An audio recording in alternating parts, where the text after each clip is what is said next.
ഓം ശ്രീ സായിരാം. എല്ലാവർക്കും നമസ്കാരം. വിവേക ചൂടാമണി നമുക്ക് തുടർന്ന് നോക്കാം. ഓം സദാശിവസമാരംഭാം ശങ്കരാചാര്യ മധ്യമാം അസ്മദാചാര്യ പര്യന്താം വന്ദേ ഗുരുപരമ്പരാം. നമുക്ക് അടുത്ത ശ്ലോകം നോക്കാം. അതോ വിചാര കർത്തവ്യ ജിജ്ഞാസോരാത്മവസ്തുനഃ സമാസാദ്യ ദയാസിന്ധും ഗുരും ബ്രഹ്മവിദുത്തമം. അതോ വിചാര കർത്തവ്യ ജിജ്ഞാസോരാത്മവസ്തുനഃ സമാസാദ്യ ദയാസിന്ധും ഗുരും ബ്രഹ്മവിദുത്തമം. കഴിഞ്ഞ ദിവസം പ്രമാണത്തെ അറിയണം. പൂജ കൊണ്ടോ ധ്യാനം കൊണ്ടോ ഒക്കെ ഒരു വസ്തുവിനെ മുന്നിൽ വെച്ചിട്ട് കണ്ണടച്ചിട്ട് അതിൻ്റെ ഗുണങ്ങൾ പറയണം എന്ന് പറഞ്ഞാൽ പറയാൻ പറ്റില്ല. കണ്ണു തുറന്ന് കണ്ടാലേ പറയാൻ പറ്റുള്ളൂ എന്നൊക്കെ നമ്മൾ മനസ്സിലാക്കി. അപ്പോ ഒരു പ്രമാണം, കണ്ണ് എന്നുള്ള പ്രമാണം കൊണ്ടാണ് ഒരു വസ്തുവിനെ അപ്പോ കാണുക, അതിന്റെ നിറം പറയുകയൊക്കെ ചെയ്യുന്നത്.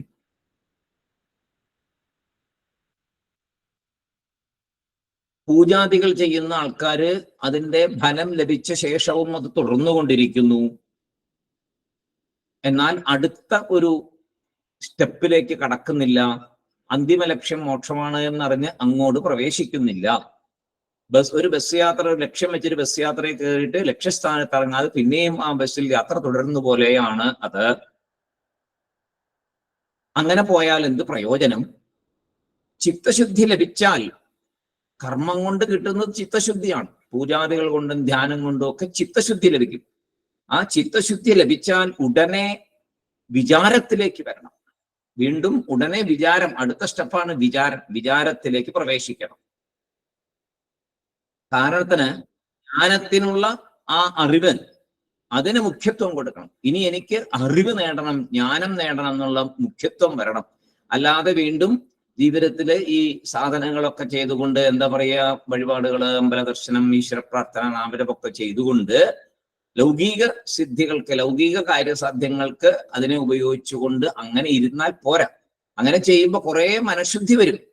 കർമ്മം കൊണ്ട് ധാരാളം മനഃശുദ്ധി വരും. ആ മനഃശുദ്ധി വന്നു കഴിയുമ്പോൾ വിചാരത്തിലേക്ക് പ്രവേശിച്ച് ആത്മാവിനെ അറിയാൻ ശ്രമിക്കണം എന്നാണ് പറഞ്ഞത്. അപ്പൊ അതിന് എന്ത് പ്രമാണം? എല്ലാത്തിനും പ്രമാണം വേണമല്ലോ. ഇതിനെന്താണ് പ്രമാണം? ഇതിന് ഉപനിഷത്തുകളാണ് പ്രമാണം, വേദമാണ് പ്രമാണം. അപ്പൊ അങ്ങനെ മുന്നോട്ട് പോകണം എന്നാണ് കഴിഞ്ഞ ശ്ലോകത്തിൽ നമ്മൾ പഠിച്ചത്. ഇപ്പൊ വരുന്നു, അതോ വിചാര കർത്തവ്യ ജിജ്ഞാസോരാത്മവസ്തുന സമാസാദ്യതയാ സിന്ധും ഗുരും ബ്രഹ്മവിദുത്തമം എന്ന് പറഞ്ഞു. ജ്ഞാനം തനിയെ ഉണ്ടാവോ? ജ്ഞാനം തനിയെ ഉണ്ടാവില്ല. വിചാരം ചെയ്യണം. ജ്ഞാനം വരാൻ വിചാരം ചെയ്യണം. കർമ്മം കൊണ്ട് വരില്ല എന്ന് നേരത്തെ പറഞ്ഞു. കർമ്മം കൊണ്ട് മനഃശുദ്ധി വരെയേ വരുള്ളൂ. കർമ്മം കൊണ്ട് മനഃശുദ്ധി വരെയേ വരുള്ളൂ, അതിനപ്പുറം വരില്ല എന്ന് പറഞ്ഞു. അതഹ, അതിനാൽ വിചാര കർത്തവ്യ, വിചാരം ചെയ്യണം. അതിനാൽ വിചാരം ചെയ്യണം, അതാണ് ഇവിടെ പറഞ്ഞത്. അതോ വിചാര കർത്തവ്യ. ഇപ്പൊ വിചാരത്തിന്റെ വളരെ പ്രാധാന്യമുണ്ട് വിചാരത്തിന്. അതാണ് ഇവിടെ പറയുന്നത്. അതിനാൽ എന്താണ് അവിടെ? അതിനാൽ, അതായത് അറിവ് നേടാൻ വിചാരം വേണം എന്നതിനാൽ എന്നാണ് അതോ എന്നുള്ളൊരു വാക്കുകൊണ്ട് ഇവിടെ ഉദ്ദേശിച്ചത്. അതഹ, അതിനാൽ വിചാര കർത്തവ്യ, വിചാരം ചെയ്യണം. അതായത് അറിവ് നേടാൻ വിചാരം ചെയ്യണം. ലക്ഷ്യം മോക്ഷം. മോക്ഷത്തിന് ജ്ഞാനം വേണം. ജ്ഞാനം കിട്ടാൻ വിചാരം ചെയ്യണം. ഓരോ സ്റ്റെപ്പാണ് അതിൻ്റെ. ജീവിതത്തിന്റെ ശരിയായ ലക്ഷ്യം എന്താണ് എന്നറിയണം. അത് മോക്ഷമാണ് എന്നറിയും. മോക്ഷമാണ് എന്നറിയുമ്പോൾ മോക്ഷത്തിന് എന്ത് വേണം? ജ്ഞാനം വേണം എന്നുള്ള അറിവ് വരും. പക്ഷേ ജ്ഞാനത്തിന് എന്ത് വേണം? ജ്ഞാനത്തിന് വിചാരം വേണം. എന്ത് വിചാരം? എന്ത് തരം വിചാരമാണ്? ശാസ്ത്രവിചാരം വേണം. അപ്പൊ ഓരോ സ്റ്റെപ്പാണ്. ലക്ഷ്യം മോക്ഷം, മോക്ഷത്തിന് ജ്ഞാനം, ജ്ഞാനത്തിന് വിചാരം. എന്തിനെ വിചാരം ചെയ്യണം? ശാസ്ത്രത്തെ വിചാരം ചെയ്യണം. പിന്നെയോ ആര് വിചാരം ചെയ്യണം? ആരാ വിചാരം ചെയ്യണ്ടേ? എങ്ങനെയാ വിചാരം ചെയ്യണ്ടേ? ഇങ്ങനെയുള്ള ചോദ്യങ്ങളൊക്കെ വരുന്നു. അപ്പൊ ജിജ്ഞാസു, ജ്ഞാതും ഇച്ഛുഹു എന്നാണ് പറയാ ജിജ്ഞാസുവിന്. ജ്ഞാതും ഇച്ഛുഹു ജിജ്ഞാസു, അറിയാൻ ആഗ്രഹിക്കുന്നവൻ, സാധകൻ, വിചാരം ചെയ്യേണ്ട ആളാണ്. എല്ലാവരും വിചാരം ചെയ്യണ്ട, അറിയണം എന്ന ആഗ്രഹമുള്ള ആൾ. ആരാണ് അറിയണം എന്ന ആഗ്രഹമുള്ള ആള്? മോക്ഷം എന്ന ലക്ഷ്യത്തെ അറിയുന്നവൻ. അദ്ദേഹമാണ് എന്ത് ചെയ്യണ്ടേ? വിചാരം ചെയ്യേണ്ടത്. അപ്പൊ നമ്മളൊക്കെ അന്തിമമായ ലക്ഷ്യമായ മോക്ഷത്തെ ആഗ്രഹിക്കുന്നു എങ്കിൽ നമ്മൾ വിചാരം ചെയ്യണം. എന്തിനെ വിചാരം ചെയ്യണം? ശാസ്ത്ര വിചാരം ചെയ്യണം. അതാണ് ഇപ്പൊ ചെയ്തുകൊണ്ടിരിക്കുന്നത്. ഇനി എന്തിനെയാണ് വിചാരം ചെയ്യണ്ടേ?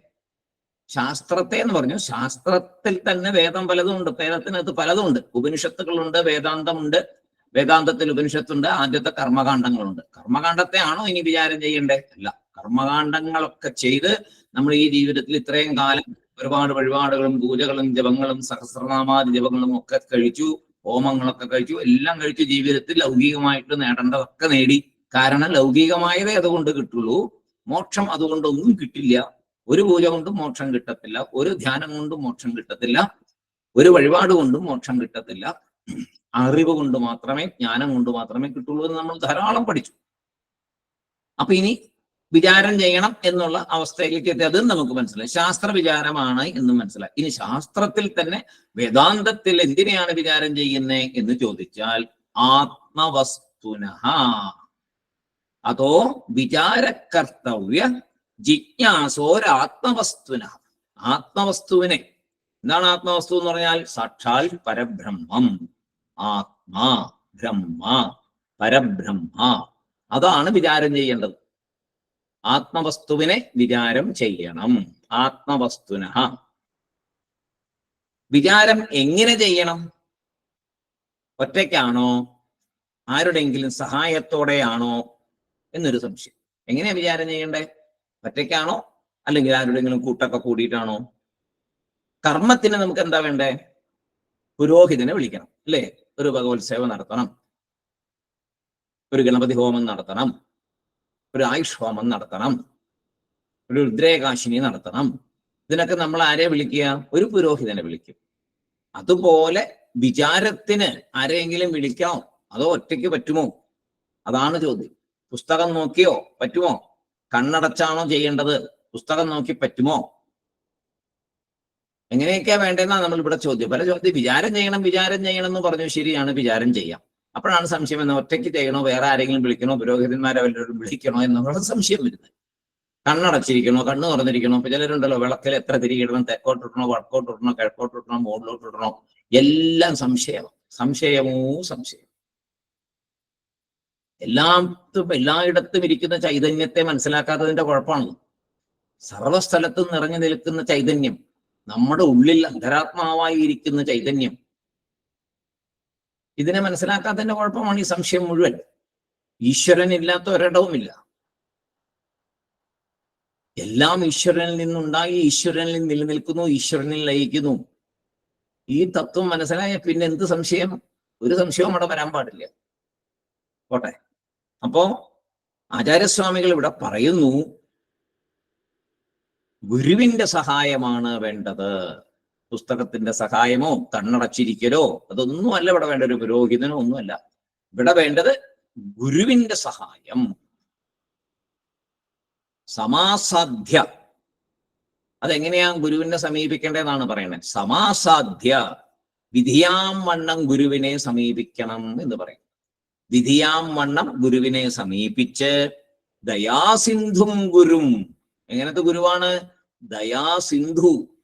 ദയാസിന്ധും ഗുരും. ചുമ്മാ ഒരു ഗുരുവാണെന്ന് പറഞ്ഞിരിക്കുന്ന വേഷം കെട്ടി നടക്കുന്നവന്മാരുടെ അടുത്തൊന്നും പോരുത്. ദയാസിന്ധുവായ ഗുരുവിനെ സമീപിക്കണം.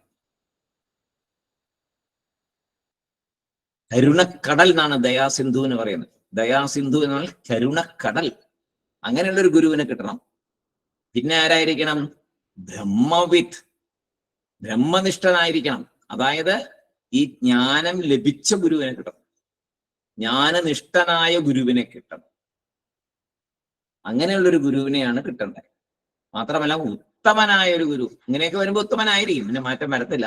പക്ഷെ ഇവിടെ വിശേഷണങ്ങൾ പറയുകയാണ്.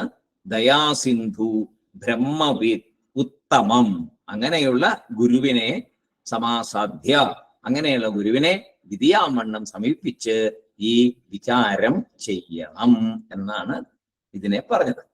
ശിഷ്യനെ കാണുമ്പോൾ കരുണയുണ്ടാകുന്ന ഗുരു വേണം. ഒരു ശിഷ്യൻ ഗുരുവിനെ അന്വേഷിച്ചു വന്നു, ഗുരുവേ എനിക്ക് വേണ്ട ഉപദേശം തരണം എന്ന് പറയുമ്പോൾ ആ ശിഷ്യനെ കാണുമ്പോൾ, ഇത്രയും കഷ്ടപ്പെട്ട ഒരു ഗുരുവിനെ അന്വേഷിച്ചു വന്ന ശിഷ്യനെ കാണുമ്പോൾ ഗുരുവിന്റെ ഉള്ളിൽ കരുണയുണ്ടാകണം.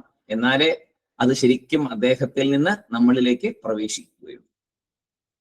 അപ്പൊ അങ്ങനെ നല്ല ഗുരുവിനെ നേടിയാണ് വിചാരം ചെയ്യേണ്ടത് എന്നാണ് ഇവിടെ ഈ വിവേക ചൂടാമണിയിലെ ഈ ശ്ലോകം പറഞ്ഞു തരുന്നത്. ശാസ്ത്രശ്രവണം, വേദാന്ത ശ്രവണം, ഗുരുമുഖത്തിൽ നിന്ന് ഇതെല്ലാം ലഭിക്കണം. പരമ്പരയായിട്ട് വന്നിട്ടുള്ള ഗുരു, പരമ്പരയായിട്ട് വേദത്തിന്റെ തുടക്കം മുതൽ പരമ്പരകളായി വന്നിട്ടുള്ള അറിവിനെ പകർന്നു തരുന്ന ബ്രഹ്മനിഷ്ഠനായ ദയാസിന്ധുവായ ഉത്തമനായ ഗുരുവിൽ നിന്ന് വേണം ഇതെല്ലാം ഗ്രഹിക്കാൻ. അതാണ് വിചാരം ചെയ്യൽ എന്നവിടെ പറഞ്ഞു. ഇനി അടുത്ത ശ്ലോകം.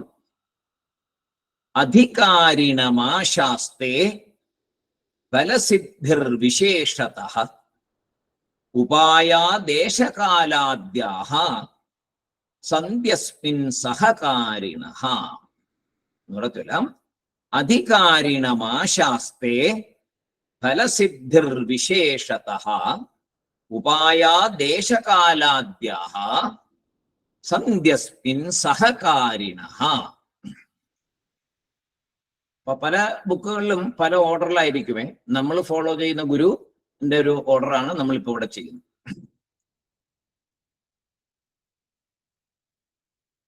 അപ്പോ ആദ്യത്തെ ലക്ഷ്യം പറഞ്ഞു, ശാസ്ത്രത്തിന്റെ ലക്ഷ്യമൊക്കെ പറഞ്ഞു. ആദ്യം എന്തായിരിക്കണം ലക്ഷ്യം എന്ന് പറഞ്ഞു. മോക്ഷമാണ്. ആ മോക്ഷം ഇതിൽ കൂടി കിട്ടും. ആത്മജ്ഞാനം ഇതിലൂടെ കിട്ടും. ശാസ്ത്ര വിചാരത്തിലൂടെയേ കിട്ടുള്ളൂ. അതിന് എന്താ വേണ്ടേ? ശ്രവണം വേണം. അതെവിടുന്ന് വേണം? ഇപ്പൊ പറഞ്ഞു, കരുണാസിന്ധുവായിട്ടുള്ള ദയാസിന്ധുവായിട്ടുള്ള ഗുരുവിൽ നിന്ന് വേണം. അപ്പോ വിചാരം എന്നൊരു സാധനയാണത്. ആ വിചാരം എന്ന സാധന ചെയ്ത് ഫലം വരണമെങ്കിൽ, ആത്മജ്ഞാനം വരണമെങ്കിൽ വിചാരം ഒന്നിനെ ആശ്രയിച്ചാണ് ഇരിക്കുന്നത്. ചുമ്മാ ഇരിക്കുകയല്ല, വിചാരം ഒന്നിനെ ആശ്രയിച്ചിരിക്കുന്നു. വിചാരം സ്വതന്ത്രമായിട്ട് ഫലം തരില്ല. അതിന് ചില നിബന്ധനകളൊക്കെ ഉണ്ട്. വിചാരം വെറുതെ ചുമ്മാ അങ്ങനെ ഫലം തരില്ല. അതിന് ചില നിബന്ധനകളുണ്ട്. അത് സ്വതന്ത്രമല്ല. ആ നിബന്ധനകൾ പൂർണ്ണമായിട്ട് പാലിച്ചാൽ മാത്രമേ വിചാരം അതിൻ്റെ ശരിയായ ഫലം തരികയുള്ളൂ. എന്താണ് ആ നിബന്ധന എന്ന് പറഞ്ഞേ? നേരത്തെ കേട്ടിട്ടുണ്ട്. നിബന്ധനകൾ എന്താണ്? അധികാരിത്വം. എവിടെയാ നമ്മളിത് പഠിച്ചേ? അധികാരിത്വം നമ്മൾ തത്വബോധത്തിൽ പഠിച്ചു. അധികാരിത്വം. അപ്പൊ നിബന്ധനയാണ് അധികാരിത്വം. വിചാരം ചെയ്യാൻ ഉദ്ദേശിക്കുന്ന സാധകന് വേണ്ട ചില ഗുണങ്ങൾ, ചില ക്വാളിറ്റീസ്, അതാണ് ഈ നിബന്ധനയെ വരുന്നത്. വിചാരം ചെയ്യാൻ തുടങ്ങുന്ന ഒരാൾക്ക് ചില മിനിമം ക്വാളിഫിക്കേഷൻസ് വേണം. അല്ലെങ്കിൽ അയാൾക്ക് ഇതൊന്നും മനസ്സിലാവില്ല, വിചാരം ചെയ്യാനായിട്ട് പറ്റത്തുള്ളൂ. ഇല്ലേ? നല്ല ഒരു ഗുരുവിനെ സമീപിക്കണമെങ്കിൽ ഒരു ശിഷ്യന് വേണ്ടതായ എല്ലാ ഗുണങ്ങളിൽ നമ്മിൽ ഉണ്ടായിരിക്കണമല്ലോ. അല്ലാതെ എങ്ങനെയാ ഗുരുവിനെ സമീപിക്കുന്നത്? ഏത് കാര്യത്തിനും മിനിമം ക്വാളിഫിക്കേഷൻ വേണ്ടേ? ഇപ്പോ നമ്മൾ ലൗകികമായിട്ട് നോക്കുകയാണെങ്കിൽ ഓരോ എഞ്ചിനീയറിംഗ് തുടങ്ങിയിട്ടുള്ള ഒരുപാട് മേഖലകളുണ്ട്. ഓരോ മേഖലകളിലേക്കും നമ്മൾ അത് പഠിക്കാനായിട്ട് പോകണമെങ്കിൽ അതിൻ്റെ മിനിമം, അതിനാവശ്യമുള്ള മിനിമം ക്വാളിഫിക്കേഷൻസ് ഇല്ലാതെ നമുക്ക് അപ്ലൈ ചെയ്യാൻ പറ്റില്ല. അപ്പൊ അപ്ലിക്കേഷന്റെ അത് വരുമ്പോൾ തന്നെ അതിനകത്ത് പറയും മിനിമം ക്വാളിഫിക്കേഷൻ എന്നൊരു കോളം കാണും. ആ മിനിമം ഉണ്ടെങ്കിലേ നമ്മൾ അപ്ലൈ ചെയ്യാൻ പറ്റുള്ളൂ. അതുപോലെയാണ് ഒരു ഗുരുവിനെ സമീപിക്കുമ്പോൾ മിനിമം ചില കാര്യങ്ങളൊക്കെ നമ്മളിൽ ഉണ്ടായിരിക്കണം, ചില ക്വാളിറ്റീസ് ഉണ്ടായിരിക്കണം. അത് ഡിഗ്രി ഒന്നുമല്ല, ഇത് നമ്മളിലുള്ള ക്വാളിറ്റീസ് ആണ്. അതാണ് ഡിവൈൻ ക്വാളിറ്റീസ് ആണ്. അതിന് ശരിക്കും വെറുതെ ക്വാളിറ്റി എന്ന് പറഞ്ഞ പോലെ ഡിവൈൻ ക്വാളിറ്റീസ്. അപ്പൊ ആ പറയുന്ന ഡിവൈൻ ക്വാളിറ്റീസിനെ ഡെവലപ്പ് ചെയ്യണം. അങ്ങനെ ഡെവലപ്പ് ചെയ്താലേ സാധകന് വേണ്ട ഫലം കിട്ടുകയുള്ളൂ. എന്തൊക്കെയാണത്? നമ്മൾ കേട്ടിട്ടുണ്ട് നേരെ. വിവേകം, വൈരാഗ്യം, മുമുക്ഷുത്വം മുതലായ കാര്യങ്ങള്. അത് വിശദമായിട്ട് നമ്മൾ പഠിക്കുകയും ചെയ്തു തത്വബോധത്തില്. വിവേകം, വൈരാഗ്യം, മുമുക്ഷുത്വം, അങ്ങനെയുള്ള ക്വാളിറ്റീസ് ഒക്കെ വേണം. എത്ര കാലം പ്രഭാഷണങ്ങൾ കേട്ടിട്ടും ജ്ഞാനം വരാത്ത എത്രയോ ആൾക്കാരില്ലേ? എത്ര പ്രഭാഷണം കേട്ട് കാണും, എത്ര സപ്താഹം കേട്ട് കാണും, എത്ര ഗ്രന്ഥങ്ങൾ വായിച്ചു കാണും.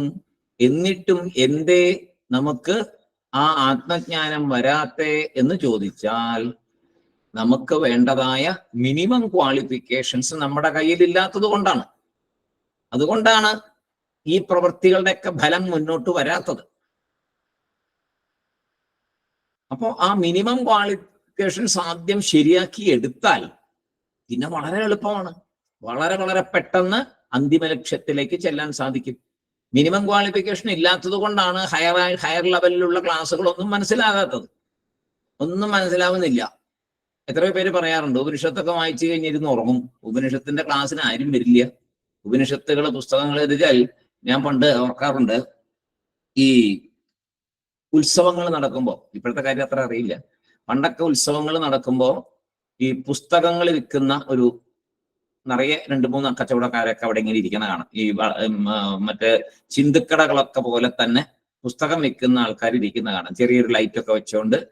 ഇപ്പോഴത്തെ വലിയ ബുക്ക് സ്റ്റോളൊന്നുമല്ല, അങ്ങനെ കുറെ ഇരിക്കുന്ന കാണാം. അങ്ങനെ ഇരിക്കുന്ന കാണുമ്പോൾ പണ്ട് ഈ പുസ്തകങ്ങൾക്ക് ചുമ്മാ ഒരു താല്പര്യമുള്ളത് കൊണ്ട് നോക്കുമ്പോൾ അവിടെ വിറ്റുപോകാതെ ഇരിക്കുന്ന പുസ്തകങ്ങൾ ഇരിക്കുന്നത് ഉപനിഷത്തുകളാണ്. അപ്പൊ തന്നെ ഈ ശ്രീരാമകൃഷ്ണ മഠത്തിന്റെ 10 ഉപനിഷത്തുകളും ഉണ്ട്. ഇതെല്ലാം ഇവിടെ ഇരിക്കുന്ന കാണാം. ഒറ്റ മനുഷ്യൻ ഇത് മേടിക്കുന്ന കാണില്ല. ഈ പുസ്തകം മാത്രം അയാൾക്ക് തെളിവില്ലാത്തതാ. അതെങ്ങനെ ഇരിക്കുന്ന കാണാം. അപ്പോ പണ്ടൊരു താല്പര്യം തോന്നിയിട്ട് ഇത് മേടിച്ചിട്ടുണ്ട് ഞാൻ. ഈ 10 എണ്ണവും മേടിച്ചു. അങ്ങനെയാണ് ഇതിന്റെ വായന തുടങ്ങുന്നത്. എന്തോ ഭഗവാന്റെ നിശ്ചയമായിരിക്കും. അങ്ങനെ വായിച്ച് തുടങ്ങിയപ്പോൾ അതിൽ ഭയങ്കര ഇൻട്രസ്റ്റ് ആയി. പിന്നെ ഇത് മുഴുവൻ എല്ലാം 1 റൗണ്ട് 2 റൗണ്ട് 3 റൗണ്ടൊക്കെ വായിച്ചു. ഇപ്പൊ ബൃഹദാരണ്യ ഉപനിഷത്തൊക്കെ വലിയ വലുതാ, ചാന്തോക്യ ഉപനിഷത്ത് വലുതാണ്. പക്ഷെ നമുക്ക് വായിക്കുമ്പോൾ ഒരു താല്പര്യം വന്നു കഴിഞ്ഞാൽ പിന്നെ നമുക്കത് ഇങ്ങനെ ഒരു ഭയങ്കര ഇഷ്ടമായിട്ട് തോന്നും. നമ്മൾ വേഗം വായിച്ചു പോകും. അതുകൊണ്ട് തന്നെ ആയിരിക്കണം ഇന്നിപ്പോ നമ്മൾ കൂടുതൽ ഗഹനമായിട്ട് അത് പഠിക്കാനുള്ള ഒരു സാഹചര്യം നമുക്കുണ്ടായത്. അപ്പോ ആ മിനിമം ക്വാളിഫിക്കേഷൻ ഉണ്ടെങ്കിൽ നമുക്ക് ഇങ്ങനെ വായിക്കാനും മനസ്സിലാക്കാനും തോന്നും. ആ മിനിമം ക്വാളിഫിക്കേഷൻ ഇല്ലെങ്കിൽ ഇത് വായിക്കാനുള്ള യാതൊരു താല്പര്യവും കാണൂല. ഇനി അഥവാ ബലമായിട്ട് എവിടെയെങ്കിലും ഒരു സാഹചര്യത്തിൽ പോയി ഇരുന്ന് ഉറങ്ങുകയും ചെയ്യും. ഇതൊന്നും നമ്മുടെ അകത്തേക്ക് കയറത്തില്ല. അതുകൊണ്ട് ഇനിയും നമ്മൾ നമ്മുടെ സാധനയെ കൂട്ടണം. നമ്മൾ വിവേകം നന്നായിട്ട് പ്രവർത്തിക്കണം, വൈരാഗ്യം നന്നായിട്ട് ഉള്ളിൽ വരണം. എന്നാൽ മാത്രമേ ഈ വേദാന്ത വിചാരം അതിൻ്റെ ഫലത്തെ തരുള്ളൂ.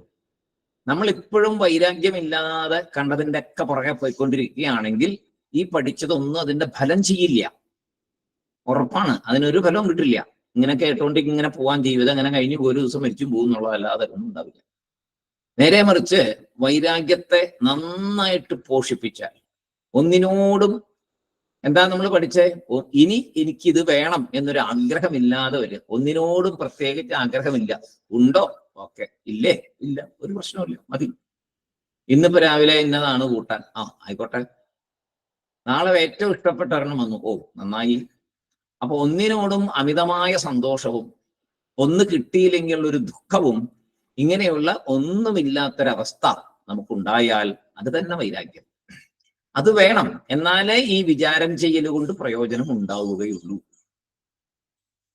അപ്പൊ വിവേകവും വൈരാഗ്യവും വന്നാൽ തനിയെ മുമുക്ഷുത്വത്തിലേക്ക് നമ്മൾ കടക്കും, തനിയെ പ്രവേശിക്കും. അപ്പൊ ആദ്യം പ്രഭാഷണങ്ങളും വായനയും ഒക്കെ തരുന്നത് ഈ ക്വാളിഫിക്കേഷൻ നേടാനുള്ള പ്രചോദനമാണ്. ആദ്യത്തെ സ്റ്റേജിൽ ആദ്യം നമ്മൾ കുറെ കേൾക്കുമ്പോൾ അത് നമ്മുടെ പ്രാരബ്ധമൊക്കെ ഒന്ന് ഒതുങ്ങിയിട്ട് റിട്ടയർമെന്റ് ഒക്കെ കഴിഞ്ഞ് ഇനി കുറച്ച് ആത്മീയതയൊക്കെ വേണമെന്ന് തോന്നി കുറച്ച് നാരായണീയവും ആദ്യം തുടങ്ങുന്നത് അങ്ങനെയാണല്ലോ. നാരായണീയം, ലളിതാ സഹസ്രനാമം, വിഷ്ണു സഹസ്രനാമം, ഇങ്ങനെ പതുക്കെ പതുക്കെ ഓരോന്നിലേക്ക് പ്രവേശിക്കും. അപ്പൊ രാമായണ മാസം, അപ്പൊ രാമായണം വായിച്ചു. ആദ്യമായിട്ടാണ് എടുക്കുന്നത്. രാമായണമൊക്കെ എടുത്ത് വായിച്ചു. പിന്നെ ഭഗവത്ഗീത, അയ്യോ അത് ഇത്തിരി കട്ടിയാണെന്ന് പറഞ്ഞു, എന്നാലും ശരി സാരമില്ല, ഗീതാ പ്രഭാഷണം ചിന്മയാനന്ദ അവരുടെ ചിന്മയാക്കാരുടെ എവിടെയോ പ്രഭാഷണമുണ്ട്, ശരി പോവാം കേൾക്കാം എന്നൊക്കെ വിചാരിച്ചു. ഇങ്ങനെ പതുക്കെ പതുക്കെ പതുക്കെ പ്രാരബ്ധങ്ങൾ അങ്ങോട്ട്, വലിയ പ്രാരബ്ധങ്ങളൊക്കെ കുറഞ്ഞു എന്നുള്ളൊരു കണക്കൂട്ടലില് നമ്മൾ പതുക്കെ മുന്നോട്ട് പോകും. ശരിയാണ്, അത് നല്ല വഴിയാണ്, അതാണ് വഴി. അങ്ങനെ ആദ്യം പോകുമ്പോ നമ്മൾ അപ്പൊ തന്നെ ഇതിന്റെ അന്തിമമായ ലക്ഷ്യത്തിലേക്ക് എത്തി എന്ന് വിചാരിക്കരുത്. അവിടെയാണ് തെറ്റുപറ്റത്. ഞാൻ ഏതാണ്ട് സംഭവമായി, നാരായണീയം വായിച്ചു, 100 ദശകം വായിക്കുന്നുണ്ട്, ഞങ്ങൾ ആ അമ്പലത്തിൽ വായിച്ചു, ഈ അമ്പലത്തിൽ വായിച്ചു, ഗ്രൂപ്പായിട്ട് പോയി ഒരേ ടൈപ്പിലുള്ള ഡ്രസ്സൊക്കെ എടുത്തു. അതൊക്കെയാണോ അതിന്റെ സംഗതി? എല്ലാവരും പച്ച ബ്ലൗസ്, എല്ലാവരും പച്ചക്കര മുണ്ട്, ആണുങ്ങളാണെങ്കിൽ ഒരേപോലെയുള്ള ഷർട്ട്, ഒരേപോലെയുള്ള മുണ്ട്, അതിനൊക്കെ അല്ലേ പ്രാധാന്യം കൊടുക്കുന്നത്? എന്ത് വിഡ്ഢിത്തമാണ് കാണിക്കുന്നത്? അവിടെയൊക്കെയാണോ മനസ്സ് പോകേണ്ടത്? അപ്പൊ എന്ത് വൈരാഗ്യം വന്നെന്ന് അവിടെ പറയുന്നത്? പിന്നെയും ഈ കാണിക്കുന്ന പ്രായങ്ങളുടെ പുറകെ പോവുകയല്ലേ? അവിടെയൊക്കെയാണോ? ഏറ്റവും സിമ്പിളായിട്ട് ജീവിക്കാൻ പഠിക്കണ്ടേ? ഏറ്റവും സിമ്പിൾ ആയിട്ടുള്ള മതി. ഇപ്പൊ അങ്ങനെയല്ല, നാരായണീയ സെറ്റുകാരൊക്കെ വന്നു കഴിഞ്ഞാൽ നല്ല തിളക്കമുള്ള ബ്ലൗസും തിളക്കമുള്ള സാരിയും, അത് മറ്റേ കൂട്ടർ ചെയ്തതിനെക്കാട്ടിലും വലിയ കൂടിയ സൈസ് വേണം നമുക്ക്. ഇങ്ങനെയൊക്കെയാണ് ഇതിന്റെ ചർച്ചകളൊക്കെ പോകുന്നത്. ഞാൻ പലതും നേരിട്ട് കണ്ടിട്ടുള്ളതാണ്, എന്താ പറയുക, ഒത്തിരി കാണുന്നുണ്ട്. അതുകൊണ്ടാണ്. അപ്പോ അവിടെയൊക്കെ എന്താ സംഭവിക്കുന്നത്? മിനിമം ക്വാളിഫിക്കേഷൻ ഇല്ലാണ്ടാവും. അതിലൊക്കെ മിനിമം ക്വാളിഫിക്കേഷൻ നഷ്ടപ്പെടുക. അതേമാതിരി നാരായണീയം വായിക്കാൻ ഇരുന്ന് കഴിഞ്ഞാൽ, അല്ലെങ്കിൽ ഭാഗവതം വായിക്കാൻ ഇരുന്ന് കഴിഞ്ഞാൽ അവിടെ മുട്ടനടി. ഭാഗവതക്കാരെ ഞാൻ കുറെ കണ്ടിട്ടുണ്ട്. കുറെ ഗ്രൂപ്പുകൾ ഭാഗവതം വായിക്കാനായിട്ട് വരുന്നത്. അവരെന്താ ചെയ്യുന്നത്? മൈക്കിന് വേണ്ടിയിട്ട് അടിയുക. ഇപ്പൊ നമ്മൾ ചിലപ്പോൾ കൊടുക്കുമ്പോൾ, നമ്മൾ സ്ഥലങ്ങളിലൊക്കെ കൊടുക്കുമ്പോൾ ചിലപ്പോൾ 1 2 മൈക്കേ കാണുള്ളൂ.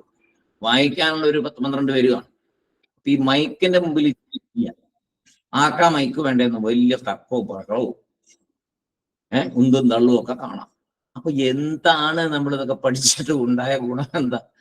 ഭാഗവതം വായിച്ചിട്ട് നാരായണീയം വായിച്ചിട്ട് എന്തെങ്കിലും പ്രയോജനം ഉണ്ടാകുന്നില്ല. വൈരാഗ്യമില്ലല്ലോ അവിടെ. വൈരാഗ്യം ഉണ്ടെങ്കിൽ മൈക്ക് തട്ടിപ്പറിക്കാൻ പോവോ? ഇല്ല. ഇതൊക്കെ ശ്രദ്ധിക്കണം. മറ്റുള്ളവരുടെ കാര്യം എന്തെങ്കിലും ആവട്ടെ, ഞാൻ പറഞ്ഞ നമ്മുടെ കാര്യം, നമ്മൾ ഇതിൽ നിന്നൊക്കെ മാറി നിന്ന് ഈശ്വരനെ, ആ ഭാഗവതം വായിക്കുമ്പോൾ സാക്ഷാൽ ജഗതീശ്വരനെ, ആ ഭഗവാനെ ഉള്ളിൽ കാണണം. നാരായണീയം വായിക്കുമ്പോൾ ഗുരുവായൂരപ്പൻ ഉള്ളിലങ്ങ് തിളങ്ങി വരണം. ഓരോ വരി വായിക്കുമ്പോഴും എൻ്റെ ഗുരുവായൂരപ്പ, എനിക്ക് ഭാഗ്യം കിട്ടിയല്ലോ ഈ ജന്മത്തില്, നിന്നെ ഇങ്ങനെ മനസ്സിലാക്കാൻ പറ്റിയല്ലോ. ഭഗവാൻ എൻ്റെ അന്തര്യാമിയാണ് എന്ന് ഞാൻ അറിയുന്നു. ഭഗവാൻ തന്നെയാണ് എൻ്റെ അകത്ത് എന്ന് ഞാൻ അറിയുന്നു. ഞാൻ ഈ ശരീരമല്ല എന്നറിയുന്നു. ഭട്ടേരിപ്പാട് തന്നെ അവസാനം വന്നപ്പോ രോഗം മാറ്റണം എന്നുള്ളതിൽ നിന്നും മാറിപ്പോയി. ഇതൊക്കെ നാരായണീയം വായിക്കുമ്പോൾ പഠിക്കണം. ആദ്യം എൻ്റെ രോഗം മാറ്റണം എന്ന് പറഞ്ഞ് അവസാനമാകുമ്പോഴത്തേക്കും അതിൽ നിന്നൊക്കെ മാറുകയാണ് അദ്ദേഹം. ആരെങ്കിലും ശ്രദ്ധിക്കുന്നുണ്ടോ? ഇപ്പോഴും വിചാരിച്ചിരിക്കുന്നത് നാരായണീയം വായിച്ച് രോഗം മാറ്റാനാണ് ഇപ്പോഴും വിചാരിച്ചുകൊണ്ടിരിക്കണേ. അതല്ലല്ലോ അന്തിമ ലക്ഷ്യം, അതൊന്നുമല്ല. ആ വഴിക്ക് പോണം. നേരത്തെ പറഞ്ഞ മാതിരി ആ ബസ്സിൽ ഇറങ്ങേണ്ട സ്ഥലത്ത് ഇറങ്ങണം. പിന്നെ ആ ബസ്സിൽ ഇങ്ങനെ പോയിക്കൊണ്ടിരിക്കരുത്. അപ്പോ അറിവ് നേടണം. അതിന് മിനിമം ക്വാളിഫിക്കേഷൻ വേണം. ആദ്യം പ്രഭാഷണങ്ങളും വായനയൊക്കെ ഈ ക്വാളിഫിക്കേഷൻ നേടാനുള്ള പ്രചോദനം നമ്മളിൽ ഉണ്ടാക്കും. അതിനെ ഉപയോഗിക്കണം. പ്രചോദനം വരും ഉള്ളില്, പക്ഷെ അതിനെ തള്ളിക്കളയും. അതാണ് കുഴപ്പം. കലിയുടെ പ്രത്യേകതയും കൂടെ ഉണ്ടല്ലോ. അപ്പോ തള്ളിക്കളയാതെ ഇതിനെ പ്രയോജനമെടുത്ത് ഏതറിവ് നേടാനും 3 തത്വങ്ങളെ ഉള്ളില് സൂക്ഷിച്ചു വെക്കണം. അപ്പൊ അറിയാൻ പറ്റും. 3 തത്വങ്ങൾ വേണം. എന്താണ്? 3 തത്വങ്ങളെ കുറിച്ച് വിശദമായിട്ടൊരു അറിവ് നമ്മുടെ ഉണ്ടാവണം. ഏത് ക്വാളിഫിക്കേഷൻ നേടാനും 1 അറിയുന്ന ആള് വേണം. നന്നായിട്ട് നമുക്ക് പറഞ്ഞു തരാൻ അറിയുന്ന ഒരാള് വേണം. പിന്നെയോ ഒരു ഇൻസ്ട്രുമെന്റ് വേണം, ഒരു പ്രമാണം വേണം. പിന്നെയോ അറിയപ്പെടുന്ന വസ്തു ഏതാണ് എന്നുള്ളതിനെ കുറിച്ച് ലക്ഷ്യം വേണം. അറിയുന്ന ആള്, നമ്മൾ തന്നെ അറിയുന്ന ആള്, പറഞ്ഞു തരുന്ന ആളല്ല, അറിയുന്ന ആൾ, നമ്മൾ വേണം. പിന്നെയോ അറിയിച്ചു തരുന്ന ഒരു പ്രമാണം വേണം, അതായത് ഇൻസ്ട്രുമെന്റ്. പിന്നെയോ അറിയപ്പെടുന്ന ഒരു വസ്തു വേണം. ഇത് നമ്മൾ നേരത്തെ നമ്മൾ പഠിച്ചിട്ടുണ്ട്, ഓർത്തു നോക്കുക. പ്രമാദ, പ്രമാണം, പ്രമേയം, ഈ 3 വാക്കുകൾ വിശദമായിട്ട് പഠിച്ചതാ. പ്രമാദ, പ്രമാണം, പ്രമേയം, ഈ 3ഉം ശരിയായ രീതിയിൽ പ്രവർത്തിച്ചാലേ ജ്ഞാനം വരികയുള്ളൂ. അപ്പൊ ആദ്യം പ്രമാദായിൽ എന്ത് വേണം? ഈ മിനിമം ക്വാളിഫിക്കേഷൻസ് എല്ലാം ഉണ്ടാവണം. പിന്നെ പ്രമാണം ഉണ്ടല്ലോ, എന്താണ്? ഉപനിഷത്ത് പ്രമാണം. പിന്നെ പ്രമേയം എന്താണ്? ഉപനിഷത്ത് പ്രതിപാദ്യ വസ്തു സാക്ഷാൽ പരബ്രഹ്മം, ജഗതീശ്വരൻ, സർവജ്ഞനായ ഭഗവാൻ, സർവ അന്തര്യാമിയായ ഭഗവാൻ, സർവേശ്വരൻ, എല്ലാത്തിൻ്റെയും ഈശ്വരൻ, എല്ലാ സ്ഥലത്തും നിറഞ്ഞു നിൽക്കുന്ന ആ ചൈതന്യം, അതാണ് പ്രമേയം. ഇതില് ഈ 3ഉം ശരിയായ രീതിയിൽ പ്രവർത്തിക്കണം. പ്രമാദ ശരിയായിട്ട് പ്രവർത്തിക്കണം, പ്രമാണം ശരിയായിട്ട് ആ പ്രമാണത്തെ, ഇപ്പൊ വേദാന്തമാണ് പ്രമാണമെങ്കിൽ ആ പ്രമാണത്തെ ശരിയായിട്ട് മനസ്സിലാക്കി പറഞ്ഞു തരുന്ന ബ്രഹ്മനിഷ്ഠനായ ഗുരുവിൽ കൂടി അത് കിട്ടണം, എന്നാലേ അത് നന്നായിട്ട് പ്രവർത്തിക്കും. അപ്പോ അത് കിട്ടണം. പിന്നെയോ പ്രമേയം, അതിനെക്കുറിച്ച് നന്നായിട്ട് നമ്മുടെ ഉള്ളില് ശക്തമായ തീരുമാനം വേണം. എനിക്കറിയേണ്ടത് ആ സർവേശ്വരനെയാണ്, ആ സർവേശ്വരൻ എന്നിലാണെന്ന് പറയുന്നു, അത് എനിക്ക് ബോധ്യപ്പെടണം, ഞാനത് അറിയണം. ഭഗവാൻ പറയുന്ന പോലെ ഞാൻ ഈശ്വരനാണെന്ന് എനിക്കറിയാം, നിങ്ങൾക്ക് ഈശ്വരനാണെന്ന് അറിയില്ല. അപ്പൊ നമ്മൾ ഈശ്വരനാണെന്ന് അറിയാൻ ശ്രമിക്കണം. ശ്രമിച്ചാൽ പറ്റും എന്ന് ശാസ്ത്രം പറഞ്ഞു തരുന്നു. ഇതിന് മാനസികമായ ഒരു തയ്യാറെടുപ്പ് വേണം. ഏതെങ്കിലും ഇതിൽ പ്രമാദ, പ്രമേയം, പ്രമാദ, പ്രമാണം, പ്രമേയം, ഇതിൽ ഏതെങ്കിലും ഒന്ന് വീക്കായാൽ ശരിയാവില്ല. 3ഉം നല്ല സ്ട്രെങ്ത്തിൽ തന്നെ ഉണ്ടായിരിക്കണം. പ്രമാദ എന്ന് പറയുന്ന നാം മനസ്സ് എപ്പോഴും തയ്യാറായിരിക്കണം ഈ കാര്യങ്ങളെ റിസീവ് ചെയ്യാൻ. അലസത വന്നാൽ പോയി, ഒരു സ്ലീപ്പിംഗ് ആറ്റിറ്റ്യൂഡ് വന്നാൽ പോയി. അലസത വന്നാൽ ഇത് മനസ്സിലാകത്തില്ല. എപ്പോഴും ഉണർന്നിരിക്കണം, എപ്പോഴും ഇത് മനസ്സിലാക്കണമെന്ന് തയ്യാറായിരിക്കണം മനസ്സ്. അതായത് അധികാരിത്വം കറക്റ്റായിരിക്കണം. എനിക്കിത് വേണം, എനിക്ക് ഈ വേദാന്തം മനസ്സിലാക്കണം, എനിക്ക് സാക്ഷാൽ പരബ്രഹ്മത്തിനെ അറിയണം, ആ ജ്ഞാനം എനിക്ക് വേണം എന്ന് അധികാരിത്വം കറക്റ്റായിട്ട് വരണം. അധികാരിത്വം കറക്റ്റായിട്ട് വരണം. എന്നാൽ മാത്രമേ അറിവ് ഉണ്ടാവുകയുള്ളൂ, അപ്പോഴേ ജ്ഞാനം വരികയുള്ളൂ.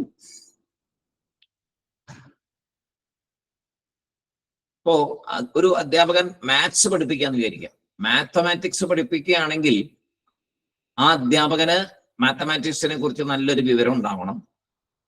അപ്പൊ മാത്സിൽ ഇൻട്രസ്റ്റ് ഇല്ലാത്ത ഒരാൾക്ക് കുറെ മാത്സ് പഠിപ്പിച്ചാൽ വലുതും മനസ്സിലാവും. എനിക്ക് ഇൻട്രസ്റ്റ് ഇല്ല, അപ്പൊ ഞാൻ പിന്നെ മാത്സ് എടുക്കരുത്. ഞാൻ മാത്സ് എന്നൊരു സബ്ജക്റ്റിൽ പോയാൽ എനിക്കത് ഇൻട്രസ്റ്റ് ഇല്ലെങ്കിൽ പിന്നെ ഞാനത് പഠിച്ചാൽ എനിക്കത് മനസ്സിലാവില്ല. ഇൻട്രസ്റ്റ് ഉള്ളവൻ 100 മാർക്ക് മേടിക്കുകയും ചെയ്യും. അപ്പോ ഇനി സയൻസ് സബ്ജക്റ്റിലേക്ക് മാത്സിൽ താല്പര്യമുള്ള ഒരാളെ സയൻസിൽ കൊണ്ടിരുത്തിയാലോ അയാൾക്ക് ബോറടിക്കും. ഇനി വേണ്ട, മാത്സിലും സയൻസിലും ഒക്കെയാണ് ഏറ്റവും താല്പര്യം, അയാളെ കൊണ്ടുപോയി ഫിലോസഫി പഠിക്കാനിരുത്തിയാലോ? അതുപോലെ തന്നെയാണ് ഇവിടെ മോക്ഷം എന്ന അന്തിമ ലക്ഷ്യത്തെ കുറിച്ചൊരു ബോധവും അതിനുള്ള പ്രമാണങ്ങളാണ് വേദാന്തമെന്നും അതിനുള്ള നല്ലൊരു ഗുരുവിനെയും കിട്ടുമ്പോൾ മനസ്സെവിടെ നിൽക്കണം? എനിക്കിത് നേടണം ഈ സബ്ജക്റ്റിൽ ഇൻട്രസ്റ്റ് വേണം. സബ്ജക്റ്റ് ഇൻട്രസ്റ്റ് ഇല്ലാതെ ആരും ഒന്നും പഠിച്ചിട്ട് കാര്യമില്ല. സബ്ജക്റ്റ് ഇൻട്രസ്റ്റ് ഇല്ലാതെ പഠിച്ചിട്ട് ഒരു പ്രയോജനമില്ല. അതുണ്ടാകണം. അപ്പൊ എന്താ പറയണേ? അധികാരിണമാശാസ്തേ എന്നാണ് നമ്മുടെ ശ്ലോകം തുടങ്ങി. അധികാരിണമാശാസ്തേ, അധികാരിയെ ആശ്രയിച്ചിരിക്കുന്നു, ചേർന്നിരിക്കുന്നു. ആശാസ്തേ അപേക്ഷത്തെ, ചേർന്നിരിക്കുന്നു. അധികാരിയെ ചേർന്നിരിക്കുന്നു. എന്താണ്? ഫലസിദ്ധിർ വിശേഷതഃ. ഫലസിദ്ധിർ വിശേഷതഃ. വിശേഷതഃ പ്രധാനമായും ഫലസിദ്ധി, ഫലപ്രാപ്തി. മനസ്സിലായല്ലോ? പ്രധാനമായും ഫലപ്രാപ്തി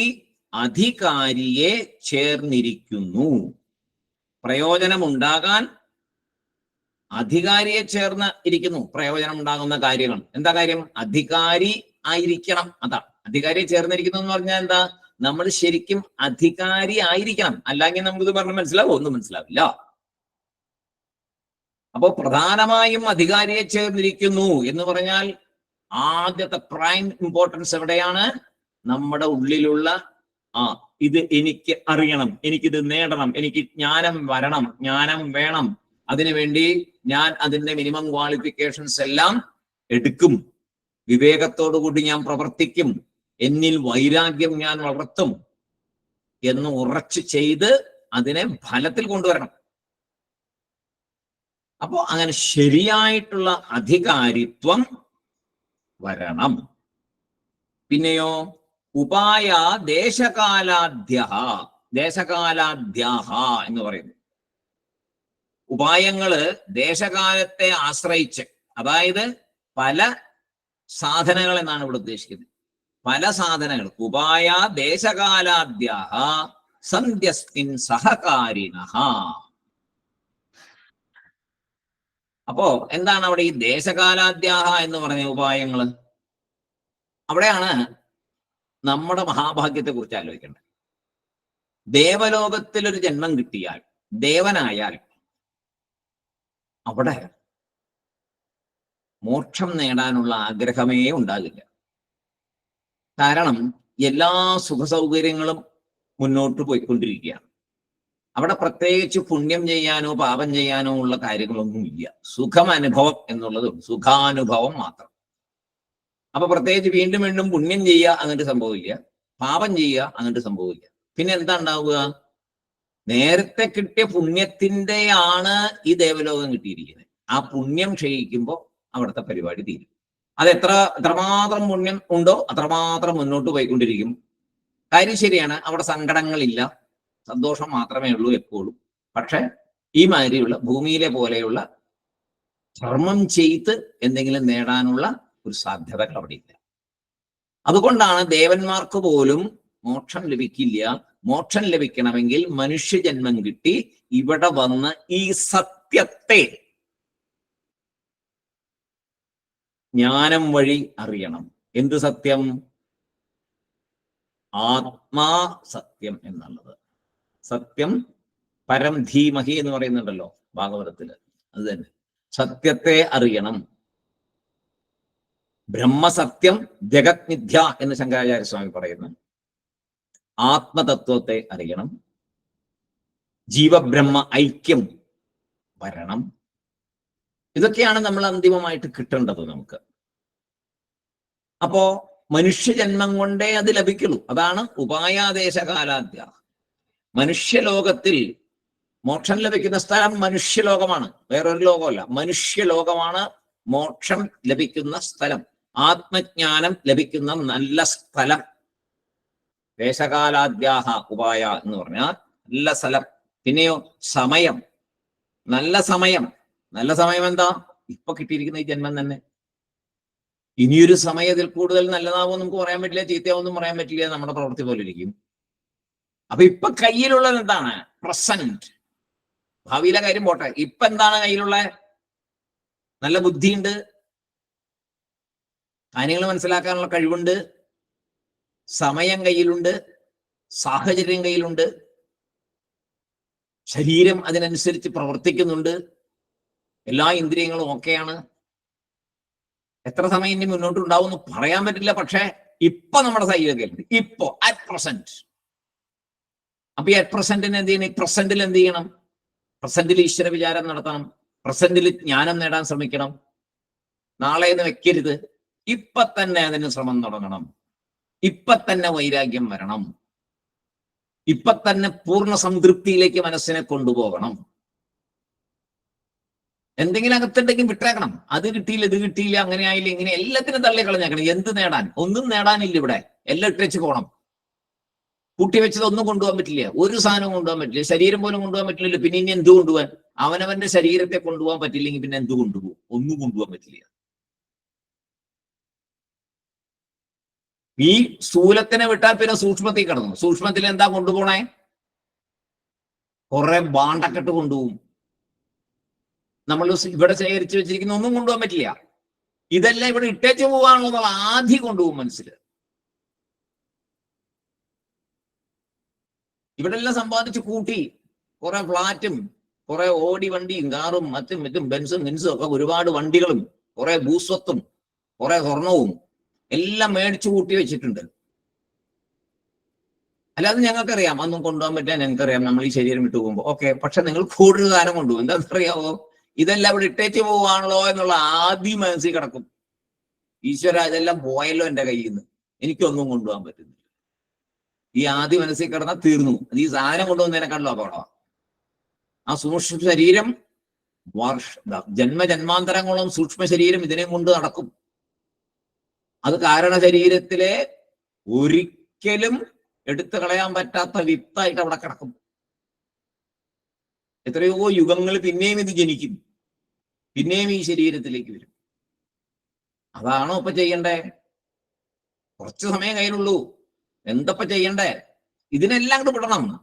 വിട്ടിട്ട് ഉള്ളിലിരിക്കുന്ന അന്തര്യാമിയെ കാണണം. ആ അന്തര്യാമി എപ്പോഴും കൂടെയുണ്ട്.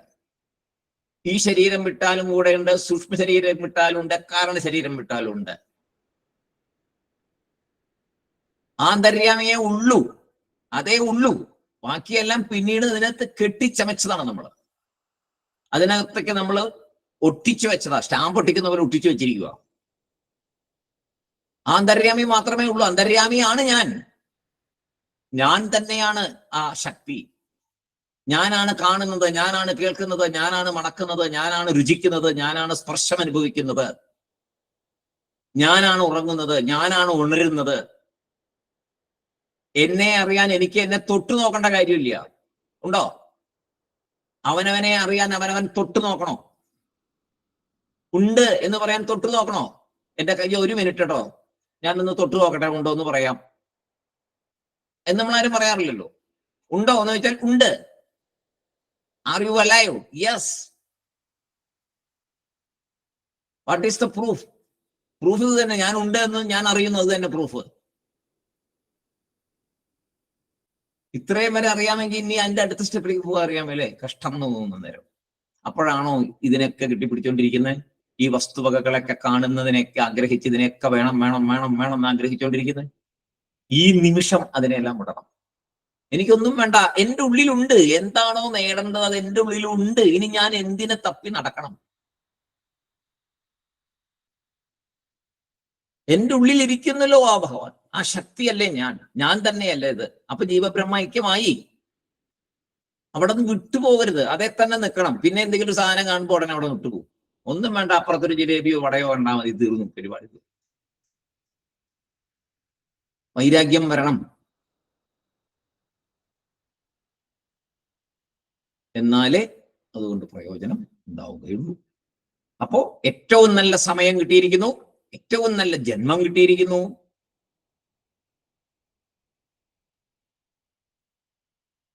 ഇതൊക്കെ ഇനി നോക്കിയാൽ തന്നെ ഇതൊക്കെ ശരിക്കും സെക്കൻഡറി ആണെന്ന് പറയാം.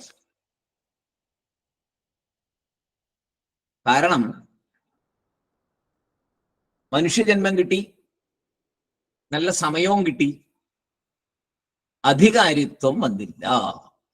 അപ്പൊ എന്തായി? പോയില്ലേ പരിപാടി. അപ്പൊ എന്താണ് സെക്കൻഡറി? ശരിക്കും പറഞ്ഞ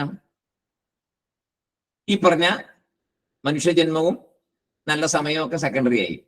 ആരാണ് മുമ്പിൽ വന്നേ? അധികാരിത്വം മുമ്പിൽ വന്നു. അപ്പോ അധികാരിത്വമാണ് ആദ്യം ഉണ്ടാകേണ്ടത്. അധികാരിത്വം ആദ്യം ഉണ്ടായി ഈ ജന്മത്തെയും ഈ സമയത്തെയും ശരിയായി ഉപയോഗിക്കണം. അപ്പൊ ദേശം, കാലം മുതലായവ സെക്കൻഡറി ആണ്. ഏത് ദേശത്തിരുന്നാലും അധികാരിത്വം ഉണ്ടെങ്കിൽ മോക്ഷം നേടാം. ഏത് കാലത്തിലായാലും അധികാരിത്വം ഉണ്ടെങ്കിൽ മോക്ഷം നേടാം. അപ്പൊ ആദ്യം വേണ്ടത് അധികാരിത്വം, വിവേകം, വൈരാഗ്യം, മുമുക്ഷുത്വം.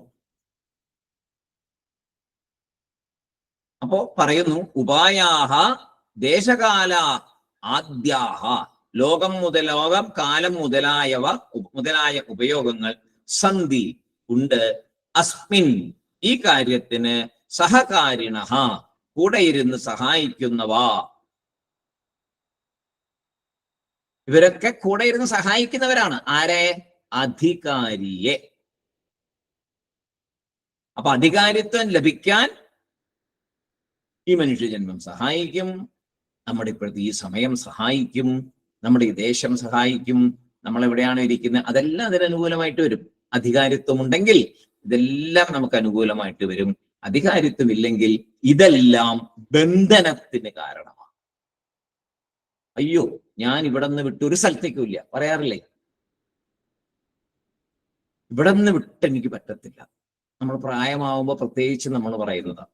നമ്മളിപ്പോ അതൊക്കെ മനസ്സിലൂടെ ഉറപ്പിച്ചുകൊണ്ടിരിക്കുക, അങ്ങനെയൊന്നും തോന്നരുതേ. എവിടെയാണോ പോകേണ്ടി വരിക അവിടെ പോവുക, എവിടെയാണോ ജീവിക്കേണ്ടി വരിക അവിടെ ജീവിക്കുക. ഇപ്പോഴത്തെ കാലമല്ലേ, നമുക്കൊന്നും പറയാൻ പറ്റത്തില്ല എങ്ങോട്ടാ പോകേണ്ടി വരിക എവിടെയാണെന്ന്. അപ്പോ ഇവിടെ ഈ സ്ഥലത്തോടൊരു അറ്റാച്ച്മെന്റ്, അയ്യോ ഞാൻ ഇവിടം വിട്ട് എങ്ങും വരത്തില്ല, അപ്പൊ പോയി അധികാരിയല്ല, അപ്പൊ തന്നെ തീർന്നു, പരിപാടി തീർന്നു. എവിടെ അറ്റാച്ച്മെന്റ്, എവിടെ ബന്ധനം? ഈ ഭൂമിയിൽ നമ്മൾ ഇരിക്കുന്ന ആ പർട്ടിക്കുലർ ആ കെട്ടിടത്തിലോ ആ ദേശത്തിലോ ബന്ധനസ്ഥനായിപ്പോയി.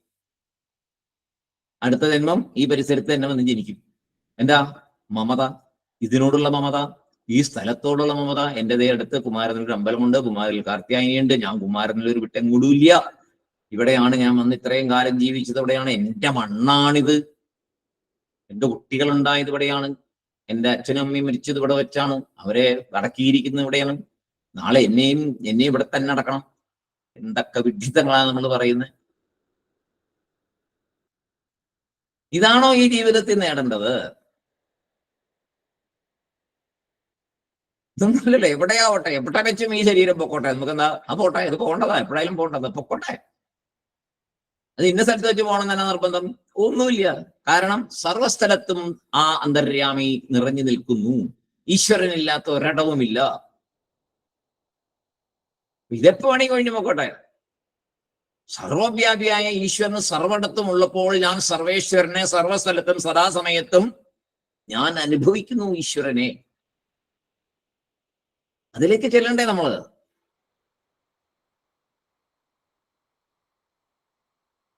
ഈശാവാസ്യമിതം സർവം, അതിലേക്ക് വരണം.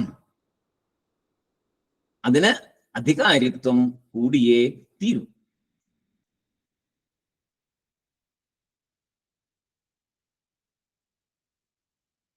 അപ്പൊ അതിന് അധികാരിത്വം വെക്കണം, അതിന് കുറെ സാധനങ്ങളൊക്കെ ചെയ്യണം. നമ്മുടെ ഈ ദേശത്തെ സാധനയ്ക്ക് ഉപയോഗിക്കണം, ഇപ്പോൾ ഉള്ള സാഹചര്യത്തെ സാധനയ്ക്ക് ഉപയോഗിക്കണം. അതിനെ ബന്ധനമാക്കി വെക്കരുത്, സാധനയ്ക്ക് ഉപയോഗിക്കണം. ശരി, ഞാൻ ദേവകുമാരനോട് താമസിക്കുന്നു, ദേവീക്ഷേത്രമുണ്ട്, ഞാൻ പോയി തൊഴുന്നു, ഒക്കെ എന്തിനു വേണ്ടിയിട്ട് ഉപയോഗിക്കണം? ഒരു ബന്ധനത്തിനല്ല അത് ഉപയോഗിക്കണ്ടേ. അപ്പോ ഇവിടെ നല്ല പൂജകളും കാര്യങ്ങളും നടക്കുന്നു, ആ ഈശ്വര ശക്തിയെ വെളിപ്പെടുത്തുന്നു അവിടെ നല്ല രീതിയിൽ. അപ്പോ എനിക്ക് ഇവിടെ വെച്ച് സാധന ചെയ്താൽ പെട്ടെന്ന് എനിക്ക് അധികാരിത്വത്തിലേക്ക് പ്രവേശിക്കാം. കാരണം പല ക്ഷേത്രങ്ങളിലും എന്താ, ചില സ്ഥലങ്ങളിൽ പൂജകളൊന്നും ഇല്ലാതെ മുടങ്ങിക്കിടന്ന് ആ ഈശ്വര ചൈതന്യത്തെ വെളിപ്പെടുത്തുന്നത് കുറവായിരിക്കും. വലിയ വലിയ ക്ഷേത്രങ്ങളിലും നല്ല പൂജാദികളൊക്കെ ഭംഗിയായിട്ട് നടക്കുന്ന ക്ഷേത്രങ്ങളിലും ആ ശക്തി വെളിപ്പെടുന്നത് കൂടുതലായിരിക്കും. നമ്മുടെ ഉള്ളിലുള്ള പോലെ തന്നെ നമ്മൾ നല്ല സാധന ചെയ്ത് നല്ല സാധകനായി ബ്രഹ്മനിഷ്ഠനായി വരുമ്പോ എന്താ ഉണ്ടാവണേ? നമ്മൾ എന്തുകൊണ്ടാ ഗുരുക്കന്മാരുടെ കാലിലേക്ക് പോയി വീഴുന്നേ? ഗുരുക്കന്മാരെ കണ്ടാ ഉടനെ നമുക്ക് നമസ്കരിക്കാൻ തോന്നുന്നത് എന്താണ്? അവരിലുള്ള ഈശ്വരീയ ശക്തി വെളിപ്പെടുന്നത് കൊണ്ട്. എല്ലാവരിലും ഉണ്ട് ശക്തി, പക്ഷെ വെളിപ്പെടൽ അതിന് തന്നെ വ്യത്യാസമുണ്ടല്ലോ. അപ്പൊ നമ്മൾ ചുമ്മാ വേണ്ട, മനസ്സിലെ ചില കാര്യങ്ങൾ മതി. നമ്മളിങ്ങനെ സന്തോഷമായിട്ടിരിക്കുകയാണെങ്കിൽ, അത് വെളിപ്പെട്ടുകൊണ്ടിരിക്കുകയാണെങ്കിൽ കാണുന്നവർക്ക് സന്തോഷമുണ്ടാവും. നമ്മള് ഉള്ളിൽ ഒരുപാട് കോപവും ദേഷ്യവും ഒക്കെ ആയിട്ട് അത് വെളിപ്പെട്ടുകൊണ്ടിരിക്കുകയാണെങ്കിൽ, കണ്ണും മുരുട്ടി ഒരുമാതിരി മുഖവും മുറിപ്പിച്ചൊക്കെ ഇരിക്കുകയാണെങ്കിൽ അത് വെളിപ്പെടലാണ്, ഒരു വികാരത്തിന്റെ വെളിപ്പെടലൊക്കെ. അതുപോലെ ഉള്ളിലുള്ള ചൈതന്യം വെളിപ്പെടും എപ്പോ? സാധനകൾ കൂടി വരുമ്പോ നമുക്കത് അറിയാൻ പറ്റും. എങ്ങനെ അറിയാൻ പറ്റും? സമാധാനം ഉണ്ടാവും മനസ്സിൽ. ഒന്നിനെയും കാണുമ്പോ പരിഭ്രമിക്കില്ല, ഒന്നിനെയും കാണുമ്പോൾ അമിതമായ ആഗ്രഹം തോന്നില്ല, ഒന്നിനോടും വെറുപ്പും വരില്ല, എല്ലാവരോടും നന്നായിട്ട് പെരുമാറാൻ സാധിക്കും. അതാണ് ചൈതന്യത്തിന്റെ വെളിപ്പെടൽ. അപ്പൊ അത് സാധനയിൽ കൂടിയേ വരും. അപ്പൊ അങ്ങനെ സാധനകൾ ചെയ്യുമ്പോൾ അധികാരിത്വം വരും. ആ സർവേശ്വരനെ ഉള്ളിൽ കാണാനും ഞാൻ ആ സർവേശ്വരന്റെ അംശം തന്നെ എന്ന് തിരിച്ചറിയാനും സാധിക്കും. അത് സാധിക്കലാണ് മോക്ഷം. അപ്പൊ എന്തായി? പൂർണ്ണ സംതൃപ്തിയായി. ഒന്നും കൊണ്ടുപോകാൻ പറ്റില്ല എന്ന് ഉറപ്പായി. കൊണ്ടുപോകേണ്ടതല്ല ഇതൊന്നും എന്ന് മനസ്സിലായി. അറിയേണ്ടത് ഈശ്വരനെയാണ് എന്ന് മനസ്സിലായി. അവനവനെയാണ് അറിയേണ്ടത് എന്ന് മനസ്സിലായി. അവനവൻ തന്നെയാണ് ഈശ്വരൻ, ഞാൻ തന്നെയാണ് ഈശ്വരൻ, ഞാൻ തന്നെയാണ് ശക്തി, ഞാൻ തന്നെയാണ് ആ ഊർജം.